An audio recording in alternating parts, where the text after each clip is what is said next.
حضرت فاطمہ نے تنہائی میں ایسی کون سی دعا مانگی؟ آپ بھی ایک دفعہ ضرور سنیں، زندگی بدل جائے گی۔ ایک دفعہ حضرت فاطمہ نے حضور کو دعوت پہ بلایا، لیکن گھر میں کھانے کو کچھ نہیں تھا، تو حضرت فاطمہ نے ایک کونے میں مصلی بچھایا اور رو رو کر دعا مانگی، تو اچانک سے بے شمار کھانا۔ بسم اللہ الرحمن الرحیم۔ حضرت فاطمہ حضرت محمد مصطفیٰ صلی اللہ علیہ وسلم اور حضرت خدیجہ رضی اللہ تعالی عنہا کی بیٹی تھی۔ جناب نبی کریم صلی اللہ علیہ وسلم نے آپ کا نام فاطمہ رکھا۔ فاطمہ کے معنی ہے باز رہنے والی۔ حضرت فاطمہ رضی اللہ تعالی عنہا نے دنیا سے دل نہ لگایا، اس سے باز رہی اور عیش و عشرت کو بھٹکنے نہ دیا۔ حضرت فاطمہ رضی اللہ تعالی عنہا کی عمر ابھی 9 سال ہی تھی کہ آپ رضی اللہ تعالی عنہا کی ماں حضرت خدیجہ رضی اللہ تعالی عنہا وفات پا گئی۔ پھر آپ کی تربیت حضرت ام سلمہ رضی اللہ تعالی عنہا نے کی۔ حضرت ام سلمہ رضی اللہ تعالی عنہا نے فرمایا کہ حضرت فاطمہ کو میرے سپرد کیا گیا، میں نے انہیں ادب سکھانا چاہا، مگر خدا کی قسم فاطمہ تو مجھ سے بھی زیادہ مؤدب تھی اور تمام باتیں مجھ سے بہتر جانتی تھی۔ پھر جب آپ رضی اللہ تعالی عنہا کی عمر شادی کو پہنچ گئی تو آپ کا نکاح حضرت علی رضی اللہ تعالی عنہ سے کرایا گیا، جو حضور صلی اللہ علیہ وسلم کے چچا زاد تھے۔ حضور پاک صلی اللہ علیہ وسلم کو حضرت علی اور حضرت فاطمہ بہت محبوب تھے۔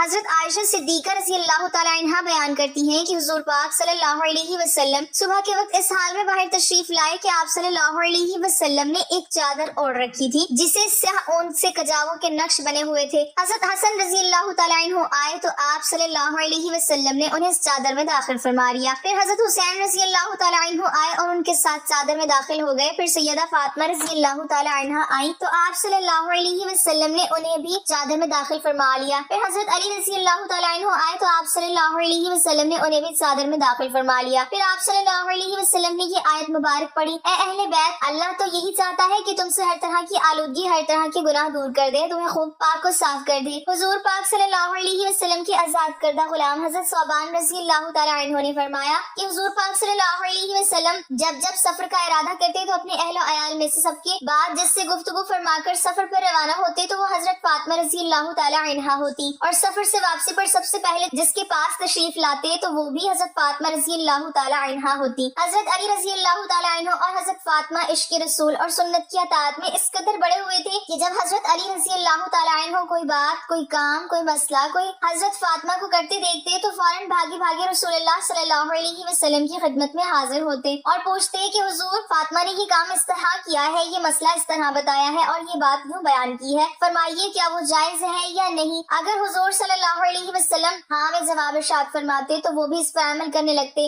اور اگر حضور صلی اللہ علیہ وسلم نہیں کہتے تو فوراً جا کر سیدہ فاطمہ رضی اللہ تعالی عنہا کو مطلع کرتے کہ حضور صلی اللہ علیہ وسلم تو اس سے منع فرماتے ہیں۔ اسی طرح اگر فاطمہ رضی اللہ تعالی عنہا حضرت علی کا عمل دیکھتی اور انہیں شک گزرتا کہ رسول اللہ صلی اللہ علیہ وسلم نے اس کی اجازت دی ہے یا نہیں تو وہ حضرت صلی اللہ علیہ وسلم سے دریافت کرتی، اور جب اطمینان ہو جاتا تو پھر خود بھی اس پر عامل ہو جاتی۔ ام المومنین حضرت عائشہ صدیقہ رضی اللہ تعالی عنہا فرماتی ہیں سیدہ فاطمہ رضی اللہ تعالی عنہا جب حضور نبی اکرم صلی اللہ علیہ وسلم کی خدمت میں حاضر ہوتی تو حضور نبی اکرم صلی اللہ علیہ وسلم کھڑے ہو کر ان کا استقبال فرماتے، انہیں بوسہ دیتے، خوش آمدید کہتے اور ان کا ہاتھ پکڑ کر اپنے نشست پر بٹھا لیتے، اور جب آپ صلی اللہ علیہ وسلم سیدہ فاطمہ رضی اللہ تعالی عنہا کے ہاں رونق افروز ہوتے تو سیدہ فاطمہ رضی اللہ تعالی عنہا بھی آپ صلی اللہ علیہ وسلم کے استقبال کے لیے کھڑی ہو جاتی اور آپ صلی اللہ علیہ وسلم کے دست اقدس کو بوسہ دیتی۔ ام المومنین حضرت عائشہ صدیقہ رضی اللہ تعالی عنہا فرماتی ہیں حضرت فاطمہ الزہرا رضی اللہ تعالی عنہا تشریف لائیں اور ان کا چلنا ہو بہو حضور نبی اکرم صلی اللہ علیہ وسلم کے چلنے جیسا تھا، بس آپ صلی اللہ علیہ وسلم نے اپنی لخت جگر کو خوش آمدید کہا اور اپنے دائیں یا بائیں جانب بٹھا لیا، پھر چپکے سے ان سے کوئی بات کہی تو وہ رونے لگی، تو میں نے ان سے پوچھا آپ کیوں رو رہی ہیں؟ پھر آپ صلی اللہ علیہ وسلم نے ان سے کوئی بات چپکے سے کہی تو وہ ہنس پڑی، بس میں نے کہا کہ آج کی طرح میں نے خوشی کو غم کے اتنے نزدیک کبھی نہیں دیکھا۔ میں نے ان سے پوچھا آپ سے حضور نبی اکرم صلی اللہ علیہ وسلم نے کیا فرمایا تھا؟ انہوں نے جواب دیا میں رسول اللہ صلی اللہ علیہ وسلم کے راز کو ظاہر نہیں کر سکتی۔ جب حضور نبی اکرم صلی اللہ علیہ وسلم کا وصال ہو گیا تو میں نے ان سے پھر پوچھا تو انہوں نے جواب دیا آپ صلی اللہ علیہ وسلم نے مجھ سے یہ سرگوشی کی تھی کہ جبرائیل علیہ السلام ہر سال میرے ساتھ قرآن مجید کا ایک دور کیا کرتے تھے، لیکن اس سال 2 مرتبہ دور کیا ہے۔ میرا خیال یہی ہے کہ میرا آخری وقت آ پہنچا ہے اور بے شک میرے گھر والوں میں سے تم ہو جو سب سے پہلے مجھ سے عامل ہوگی۔ اس بات نے مجھے رلا دیا۔ پھر آپ صلی اللہ علیہ وسلم نے فرمایا کہ تم اس بات پر راضی نہیں کہ تم تمام جنتی عورتوں کی سردار ہو یا تمام مسلمان عورتوں کی سردار ہو؟ تو اس بات پر میں ہنس پڑی۔ سید النساء العالمین خاتون جنت حضرت فاطمہ الزہرا رضی اللہ تعالی عنہا بنت حضرت محمد مصطفیٰ